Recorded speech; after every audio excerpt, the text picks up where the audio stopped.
Selamat siang. Pertama-tama, izinkan saya memperkenalkan diri saya. Nama saya Hana Gloria Tobing, di mana saya adalah mahasiswa dari kampus T66 Kendari.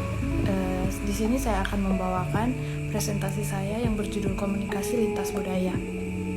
Yang pertama, komunikasi lintas budaya adalah proses di mana dialihkan ide atau gagasan suatu budaya yang satu kepada budaya yang lain dan sebaliknya.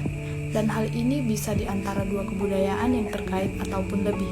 Tujuannya di mana untuk saling mempengaruhi satu sama lainnya, baik itu untuk kebaikan sebuah kebudayaan maupun untuk menghancurkan suatu kebudayaan atau bisa disebut sebagai tahap awal proses duniawi.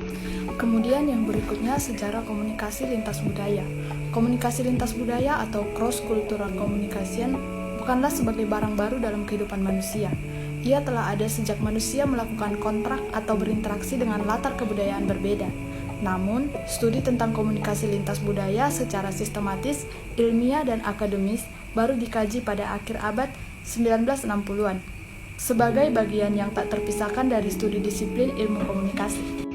Yang berikutnya adalah karakteristik komunikasi lintas budaya.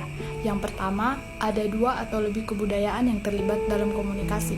Yang kedua, ada jalan atau tujuan yang sama akhirnya menciptakan komunikasi itu. Yang ketiga, komunikasi lintas budaya menghasilkan keuntungan dan kerugian di antara budaya atau lebih yang terlibat. Yang keempat, komunikasi lintas budaya dijalin baik secara individu, anggota masyarakat maupun dijalin secara berkelompok atau dewasa ini dapat dilakukan melalui media. Yang kelima, tidak semua komunikasi lintas budaya menghasilkan feedback yang dimaksud. Yang keenam, di mana kedua kebudayaan melebur karena pengaruh komunikasi yang dijalin maka akan menghasilkan kebudayaan baru dan inilah yang disebut akulturasi. Yang berikutnya adalah tujuan mempelajari komunikasi lintas budaya.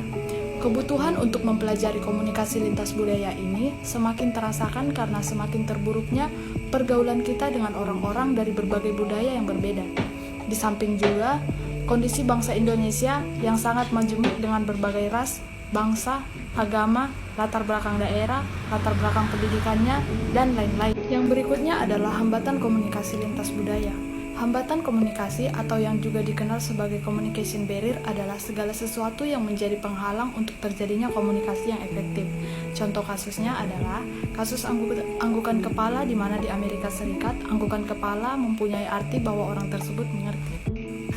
Kemudian jenis-jenis hambatan dalam komunikasi antar budaya antara lain ada dua hambatan komunikasi, yaitu above waterline dan below waterline. Yang kemudian teori-teori. Berkenan dengan pembahasan komunikasi antar budaya, Griffin menyadur beberapa teori antara lain anxiety, uncertainty manager theory atau teori pengelolaan kecemasan atau ketidakpastian. Yang kedua, face negotiation theory. Yang ketiga, speech code theory. Demikianlah materi yang saya bawakan. Semoga materi yang saya bawakan dapat berguna untuk audiens sekalian. Saya mengucapkan terima kasih.